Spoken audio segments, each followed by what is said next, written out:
What is up? How are you doing? I maybe wanted to introduce you to my friend Gorgonzog.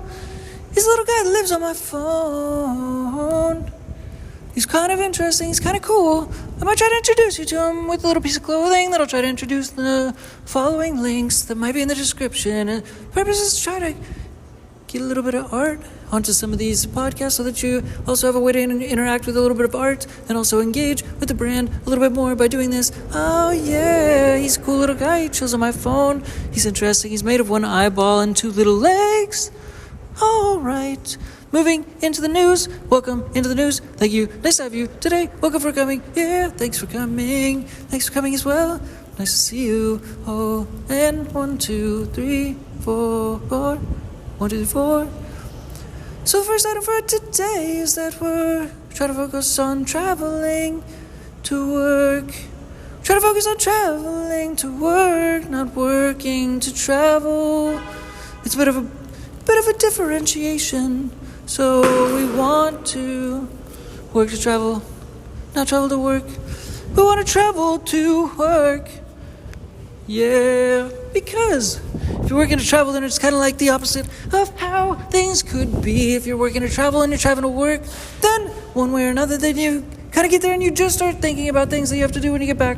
But if you're working to travel, traveling to work, then you are able to focus on the travel while you're traveling because you're trying to speculate and open a mindset and open mind frame so that you're able to travel and conceptualize how to keep it going in the mind frame of work and then open up the mind frame of work so that the work is able to then try to transpose and correspond to a further understanding of life in terms of traveling and what you're doing there in different places and locations and increasing a mindset that has to do with assets and growing a mindset energy that has to do with creating a greater portfolio, and that all has to do with creating a greater business, and that all has to do with not just a personal interpersonal mind, but it has to do with growing personal assets all the way down the line, because it also has to do with physical assets and growing a portfolio, because it starts with a person, it starts with one person, and then you have to know how to transpose that energy into a greater portfolio and greater assets to begin with. And traveling is a huge way to do that because it mixes up the energy to show you that you're learning and you're learning and you're learning.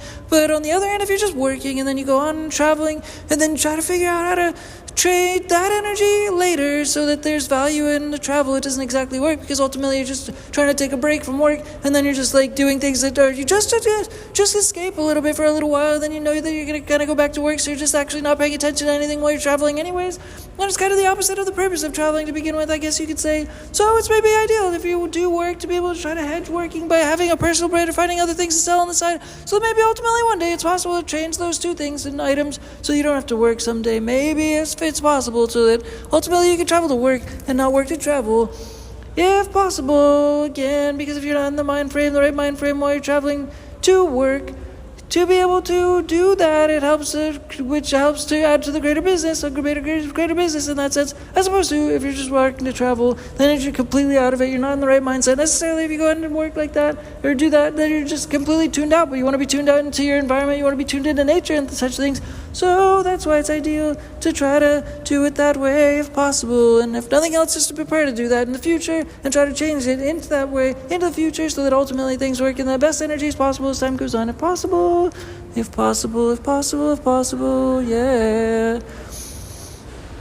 Another item is to conceptualize being a kid again and try to think about assets in terms of like a finite resource, and money is a finite resource, and it's almost like a trick. And when you get older and you're an adult, it's like a trick. People play a trick on you that money is a thing that's scarce. Yes, it is scarce. It is supply and demand. And yes, there is high demand and low supply, and that is what money is all about. That's what it was literally made for, in essence, is to have that purpose. Ultimately, after all, yes. But if you go back to when you were a kid and you didn't have to deal with money because money was sort of taking care of you, but you had your own life and you had a house to live in and such things, you were just a kid and a person and you had activities to do, and the things you did that were fun, those were your currency. In essence, you would hang out with your friends and you would do things that were silly and interesting and strange and weird and such, and those would constitute as fun. So if you could tap back into that again, that would be kind of good, maybe. maybe you gotta conceptualize what those assets were. Those were assets when you were young. Those could still be assets when you're older, because those assets are still things that are still fun actually today. So if you just try being a kid again, it's just not that hard, because you just do the same things you did when you were actually a kid. But then you stop pretending that you care what other adults think, and you don't care at all, because you find other adults that maybe want to also act like kids as well. And then you're all acting like the same thing. Then you're all acting in a good way, and then also you still don't need money, because those things that you do are actually fun and they're unlimited, and such things is what I meant to say. Yeah, that's unlimited because you don't have a finite resource that you're actually pretending to have to play a game around, which is called money. It's a pretend game, it's a pretend game, it's a pretend game, because it didn't even exist when you were a kid. That's the sort of proof, I guess, in this instance, to be able to conceptualize, acknowledge things in that fashion, because when that environment is created, then that can sort of happen. At the end of the day, let's pretend you still have a job, and at the end of the day, if you still go and pretend like you're actually a kid, and are around other people that are able to pretend like they're a kid, and be able to draw weird things on their skin with markers, and run into walls on purpose, not on accident, because it's fun, and they're just being weird, and you act like kids all on purpose, and you do things like slide on your socks and slippery floors on purpose, because it's just crazy and fun and weird, but you do it on purpose because it's kind of a necessity to be able to continue to act like kids. That it's kind of cool. It's kind of cool to use that mind frame and use that mindset to be able to transport back into kids' bodies again, and realize that that's actually currency. You can use that as currency, because a lot of times people are spending money to go and try to have fun and do things like that, and it's not exactly even as fun as doing those weird little activities like when you were a kid. So there's other activities when you were a kid, you can do them for free, basically. You still tap into those even now, and those are little currencies, and those are free currencies, and they're endless, unlimited currencies, as opposed to money, which is monetary energy, and that's very limited, and it's also hedged, or it's connected to many other energies that are very peculiar and strange, and a lot of times daunting and peculiar, and just not even that ideal to begin with necessarily. So it's not even that cool of an energy to begin with. Monetary energy sucks compared to a lot of other energies, like just playing around on the ground with a random ball or something, like, and just throwing it in the air and making it hit your face on purpose because you're just a weirdo. And yeah, or sliding with socks on the floor because it's slippery and you made it slippery and it's fun, or slip and slide or whatever, but you know what I'm saying. Anyway, moving on down to the end of the podcast,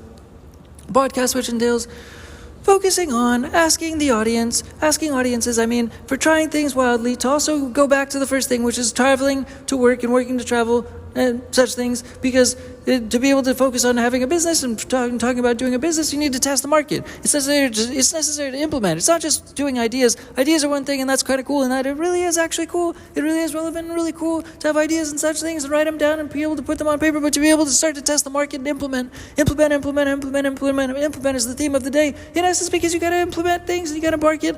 To be able to get to the market, you got to ask the audience. You got to ask the market. You have to ask the market, even if it's one person, that's part of the market. One person could be part of the market, or it could be 20,000, 4,000 people. It could be anything in between, in essence, but it has to be at least one person. You got to ask people. Ask them if they would buy. Ask them if they like it. Ask them if they don't like it. It has to be energy that comes back in the form of reciprocation, response,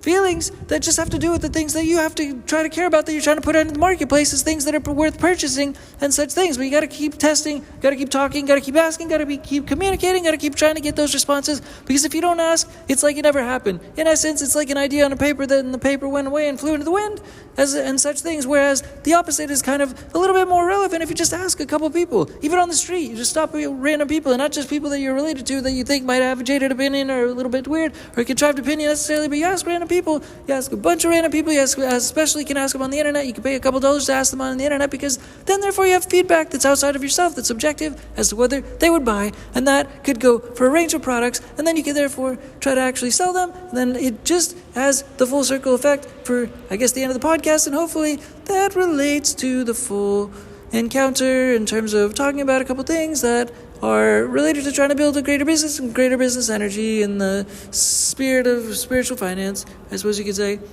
So that ultimately it can, again, be possible to circle back to the first thing, which has to do with work and travel and work, to working to travel to work to travel, not travel to work. No, the opposite. Travel to work, not work to travel. Not work to travel, not work to travel, but travel to work. Because when you're working and you're traveling at the same time, you're gaining energy. It's gaining energy. You're trying to gain momentum. That's the whole purpose of a business to begin with. Gain momentum, gain energy. And when you're gaining energy, when you're with nature, when you're dealing with nature, and it's for work, in essence, you're trying to grow that, to grow the portfolio, grow greater business energy.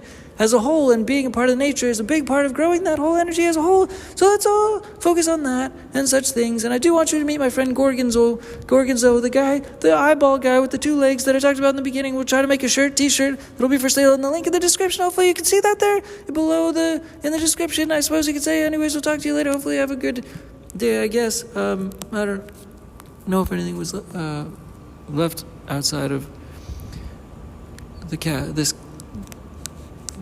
podcast. All right, bye.